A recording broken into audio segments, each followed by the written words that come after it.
ದೇವಿ ಜಾತ್ರೆ ಅಂದರೆ ಭಾನುವಾರ ನೈಟ್ 7 ಗಂಟೆಗೆ ಸ್ಟಾರ್ಟ್ ಆಗುತ್ತೆ. 7 ಗಂಟೆಗೆ ಅಡಿಕೆ ಮರ ಎತ್ತೋ ಶಾಸ್ತ್ರ ಇರುತ್ತೆ, ಆಮೇಲೆ 11 ಗಂಟೆಗೆ ಕೊಂಡ ಹಚ್ಚೋ ಶಾಸ್ತ್ರ ಇರುತ್ತೆ. ಇದೆಲ್ಲ ಮುಗಿದ ಮೇಲೆ ನೆಕ್ಸ್ಟ್ ದಿನದ ಆರತಿ ಸ್ಟಾರ್ಟ್ ಆಗೋದು. Hi, hello, welcome back to my YouTube channel.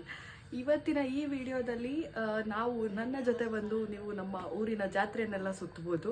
ಆದಷ್ಟು ನಾನು ಎಷ್ಟಾಗುತ್ತೆ ಅಷ್ಟು ಕವರ್ ಮಾಡಕ್ಕೆ ನೋಡ್ತೀನಿ. ಅದರಿಂದ ಇವತ್ತು ಒಳ್ಳೊಳ್ಳೆ ಆರತಿಗಳು ಮಾಡ್ತಾರೆ. ಆರತಿ ತಗೊಂಡು ಕೊಂಡೋದ್ಮೇಲೆ ಹೋಗಿ ಚಿಕ್ಕ ಆರತಿಯಿಂದ 3 ಗಂಟೆ 4 ಗಂಟೆ ಅಷ್ಟೊತ್ತಿಗೆ ತುಂಬ ದೊಡ್ಡ ಆರತಿ, ಒಳ್ಳೆ ಕಾಂಪಿಟೇಷನ್ ಥರ ಇರುತ್ತೆ. ನಾನು ಚೆನ್ನಾಗಿದೆಯಾ, ಇವ್ರು ಚೆನ್ನಾಗಿದೆಯಾ ಅನ್ನೋ ಥರ. ಅದೆಲ್ಲದನ್ನು ಈ ವಿಡಿಯೋದಲ್ಲಿ ನಾನು ನಿಮಗೆ ತೋರ್ಸೋಕ್ಕೆ ಟ್ರೈ ಮಾಡ್ತೀನಿ. ಸೊ ಬನ್ನಿ ನನ್ನ ಜೊತೆ ನಮ್ಮೂರಿನ ಜಾತ್ರೆ ಸುತ್ತಕ್ಕೆ ಹೋಗೋಣ. ಆರತಿಗಳನ್ನ ನೋಡೋದೇ ಒಂದು ಚಂದ. ಆರತಿಗಳಲ್ಲಿ ತುಂಬಾ ಡಿಫ್ರೆಂಟ್ ಟೈಪ್ಸ್ ಇರುತ್ತೆ. ಅದರಲ್ಲಿ ಈಗ ದೊಡ್ಡ ಆರತಿ, ಚಿಕ್ಕ ಆರತಿ, ಬೆಲ್ಲದ ಆರತಿ, ದೀಪದ ಆರತಿ, ಈ ಥರ ಡಿಫ್ರೆಂಟ್ಸ್ ಇರುತ್ತೆ. ಸೊ ಆ ಆರತಿನ ಆ ಬ್ಯಾಚಲ್ಲಿ ಬಂದು ಅವ್ರ ಮನೆ ಹತ್ರನೇ ಬಂದು ಡೊಳ್ಳು ಕುಣಿತ ಜೊತೆ ಕರ್ಕೊಂಡು ಹೋಗ್ತಾರೆ. ಅದನ್ನ ನೋಡೋದಕ್ಕೆ ತುಂಬಾ ಚೆನ್ನಾಗಿರುತ್ತೆ. ನಮ್ಮ ಮನೆ ಹತ್ರನೇ ದೇವಸ್ಥಾನದ ಹತ್ರನೇ ನಮ್ಮ ಮನೆ ಇರೋದ್ರಿಂದ ನಮಗಂತೂ ಅದನ್ನೆಲ್ಲ ನೋಡೋವಂಥ ಭಾಗ್ಯ ಸಿಗುತ್ತೆ. ಎಲ್ಲ ಆರತಿ ಕೂಡ ನಮ್ಮನೆ ಮುಂದೆಯಿಂದನೇ ಹೋಗುತ್ತೆ ಆಲ್ಮೋಸ್ಟ್. ಸೊ ನಮಗಂತೂ ಎವ್ರಿ ಇಯರ್ ಈ ಹಬ್ಬಕ್ಕೆ ಅಂತಲೇ ತುಂಬ ಕಾಯ್ತೀವಿ, ಅಷ್ಟು ಖುಷಿಯಾಗುತ್ತೆ. ಆ್ಯಂಡ್ ಕರ್ನಾಟಕ ಪೂರ್ತಿ ದಸರಾ ಹಬ್ಬದ ವೈಬ್ಸ್ ಇತ್ತು ಅಂದರೆ ಅದಾಗಿದ ತಕ್ಷಣ ಬರೋದೇ ನಮ್ಮ ಬಗಲ್ಗುಂಟೆ ಜಾತ್ರೆ. ಈ ಹಬ್ಬನ ನೋಡೋಕ್ಕೆ ತುಂಬ ಕಡೆಯಿಂದ ತುಂಬ ಜನ ಬರ್ತಾರೆ. ಆ್ಯಂಡ್ ನಮ್ಮ ಮನೆಯಲ್ಲೂ ಆರತಿ ಮಾಡ್ತಾರೆ, ಬಟ್ ಅದು ಆರತಿನ ನಾವು ಹೊರಗಡೆ ತೊಗೊಂಡು ಹೋಗಲ್ಲ. ದೇವಿ ಮನೆ ಮುಂದೆನೇ ನಿಂತ್ಕೊಂಡು ದೇವಸ್ಥಾನಕ್ಕೆ ನಾವು ಬೆಳಕೊಳ್ತೀವಿ. ನಾವು ಎತ್ಕೊಂಡು ಹೋಗೋ ಥರ ರೂಢಿ ಮಾಡ್ಕೊಂಬಂದಿಲ್ಲ. ಅಂದರೆ ನಮ್ಮ ಅಜ್ಜಿ ಅವರಾಗಿರಲಿ, ನಮ್ಮ ಅಮ್ಮ ಅವರಾಗಿರಲಿ, ಚಿಕ್ಕಮ್ಮ ಅವರು ಯಾರೂ ಎತ್ಕೊಂಡು ಹೋಗೋ ಥರ ರೂಢಿಕೆ ಮಾಡಿಲ್ಲ. ಸೊ ಹಾಗಾಗಿ ನಾವು ಆರತಿ ಮಾಡಿ ಮನೆ ಹತ್ರನೇ ಬೆಳಕೊಂಡು ನಮ್ಮ ದೇವ್ರ ಮನೆಯಲ್ಲೇ ಅದನ್ನು ಇಡ್ತೀವಿ.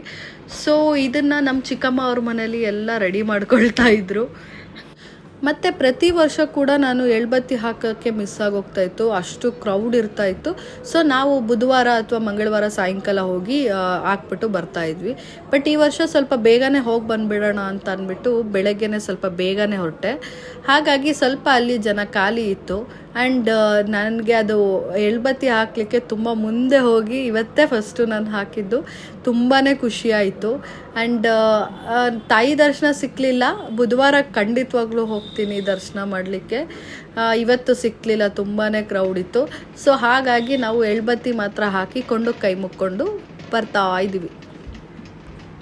ನಮಗೆ ಎದುರಿಗೆ ಸಿಕ್ಕಿದ್ದೇನೆ ದೊಡ್ಡ ಆರತಿಗಳನ್ನ ನೋಡೋದಕ್ಕೆ ತುಂಬಾ ಚೆನ್ನಾಗಿರುತ್ತೆ. ಒಂದಕ್ಕಿಂತ ಒಂದು ವಿಭಿನ್ನವಾಗಿರುತ್ತೆ.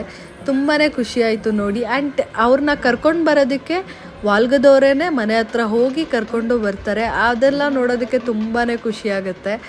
ಆ್ಯಂಡ್ ನನ್ನ ಕೈಲಿ ಎಷ್ಟಾಗುತ್ತೆ ಅಷ್ಟು ಮ್ಯಾಕ್ಸಿಮಮ್ ಕವರ್ ಮಾಡಿದ್ದೀನಿ. ಆರತಿಗಳನ್ನೆಲ್ಲ ಮುಗಿಸ್ಕೊಂಡು ನಾವು ಸ್ವಲ್ಪ ಶಾಪಿಂಗ್ ಮಾಡೋದಿತ್ತು. ನನ್ನ ತಮ್ಮನ ಜೊತೆ ಸ್ವಲ್ಪ ಶಾಪಿಂಗ್ ಹೋಗಿದ್ದೆ.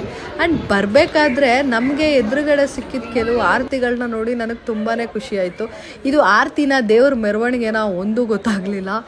ಆ್ಯಂಡ್ ನೈಟ್ ಆದರೂ ಕೂಡ ಆರತಿಗಳು ನಡೀತಾನೆ ಇತ್ತು. ಆ್ಯಂಡ್ ಇವತ್ತಿನ ಸ್ಪೆಷಲ್ ಕೂಡ ಆರತಿನೇ. ಒಬ್ರಿಗಿಂತ ಒಬ್ಬರು ವಿಭಿನ್ನವಾಗಿ ಮಾಡ್ತಾರೆ. ಆ್ಯಂಡ್ ಇಲ್ಲಿ ಬಹುಮಾನ ಕೂಡ ಇರುತ್ತೆ. ಮೊದಲನೇ ಪ್ರೈಸ್ 15,000, ಎರಡನೇ ಪ್ರೈಸ್ 10,000, ಮೂರನೇ ಪ್ರೈಸ್ 5,000. ಸೊ ಹಾಗಾಗಿ ಅವ್ರವ್ರದ್ದೇ ರೀತಿಯಲ್ಲಿ ಅವ್ರವ್ರದ್ದೇ ಸ್ಟೈಲಲ್ಲಿ ಅವರು ಆರತಿಗಳನ್ನ ಮಾಡ್ತಾರೆ. ಇದೆಲ್ಲ ಮುಗಿಸ್ಕೊಂಡು ನೈಟ್ ಆಯಿತು, ಒಂದು ರೌಂಡ್ ಹೋಗಿ ಬರೋಣ ಆಟಾಡೋ ಹತ್ರ ಎಲ್ಲ ಅಂತ ಅಂದ್ಬಿಟ್ಟು ಆಟಾಡೋ ಹತ್ರ ಹೋದ್ವಿ. ಅಲ್ಲಿ ನೋಡಿದ್ರೆ ಹುಡುಗರೆಲ್ಲ ಡ್ಯಾನ್ಸ್ ಮಾಡ್ತಾಯಿದ್ರು. ಆ್ಯಕ್ಚುಲಿ ನಿಜವಾದ ಜಾತ್ರೆ ಅವ್ರು ಎಂಜಾಯ್ ಮಾಡ್ತಾಯಿದ್ರು. ಆ್ಯಂಡ್ ನನಗೆ ಆಟ ಆಡೋದು ಅದೆಲ್ಲ ದೊಡ್ಡದೆಲ್ಲ ಸ್ವಲ್ಪ ಭಯ. ಸೊ ನಾನೇನು ಆಟ ಆಡೋಕ್ಕಾಗಲಿಲ್ಲ. ಆ್ಯಂಡ್ ಇವತ್ತು ನನ್ನ ಹಸ್ಬೆಂಡ್ ಕೂಡ ಇರಲಿಲ್ಲ, ಶೂಟ್ ಮೇಲೆ ಹೊರಗಡೆ ಹೋಗಿದ್ದರಿಂದ ಸ್ವಲ್ಪ ಬೇಜಾರಲ್ಲಿತ್ತು. ನಾಳೆ ಅವ್ರು ಬರ್ತಾರೆ, ಖಂಡಿತ ಅವ್ರ ಜೊತೆ ಎಂಜಾಯ್ ಮಾಡ್ತೀನಿ. ಓಕೆ, ನಾನು ಸಿಗ್ತೀನಿ ನನ್ನ ನೆಕ್ಸ್ಟ್ ವ್ಲಾಗ್ ಜೊತೆ. ಆ್ಯಂಡ್ ನಾಳೆ 3ನೇ ದಿವಸ ಒಳ್ಳೆ ಮಟನ್ ಊಟ ಇರುತ್ತೆ. ನಮ್ಮ ಮನೇಲಿ ಏನೇನೆಲ್ಲ ಮಾಡಿದರು, ನಾನೇನೇನೆಲ್ಲ ಎಂಜಾಯ್ ಮಾಡಿದೆ ಅಂತ ನಾಳೆನ ಬ್ಲಾಗಲ್ಲಿ ಹಾಕ್ತೀನಿ. ಈ ವಿಡಿಯೋ ನಿಮಗೆ ಇಷ್ಟ ಆಗಿದರೆ ಲೈಕ್, ಶೇರ್ ಆ್ಯಂಡ್ ಸಬ್ಸ್ಕ್ರೈಬ್ ಮಾಡಿ. ಆ್ಯಂಡ್ ನಿಮ್ಮ ಫ್ರೆಂಡ್ಸ್ ಜೊತೆ ಕೂಡ ಶೇರ್ ಮಾಡಿ. ಪಕ್ಕದಲ್ಲಿ ಕಾಣಿಸೋ ಬೆಲ್ ಬಟನ್ ಒತ್ತಿ, ಸೊ ದಟ್ ನಾನು ವಿಡಿಯೋ ಪೋಸ್ಟ್ ಮಾಡಿದ ತಕ್ಷಣ ನಿಮಗೆ ನೋಟಿಫಿಕೇಷನ್ ಬರುತ್ತೆ.